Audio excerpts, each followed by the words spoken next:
Assalamualaikum warahmatullahi wabarakatuh. Informasi update terkini. Dinas Perhubungan Kota Padang menargetkan Trans Padang Koridor 4, bypass Teluk Bayur hingga bypass Anak Ayah akan dioperasionalkan bulan Juli tahun 2019 nanti, atau paling lambat sekitar bulan Oktober, karena berkaitan dengan anggaran operasional. Saat ini proses tender pembangunan fisik halte sedang dilaksanakan. Dalam waktu dekat akan segera dibangun haltenya, gitu kata Kepala Dinas Perhubungan Kota Padang Dian Fakri di media center kepada wartawan.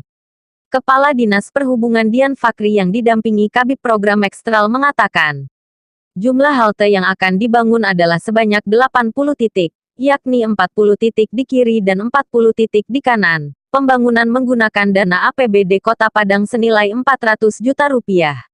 Dian Fakri menyebutkan nantinya, halte hanya memakai tangga besi saja. Jika pembangunan halte selesai maka bus akan segera dioperasionalkan. Menurutnya saat ini sudah ada bantuan dari pusat 10 unit bus Trans Padang yang sudah distanbikan untuk dioperasionalkan pada koridor 4.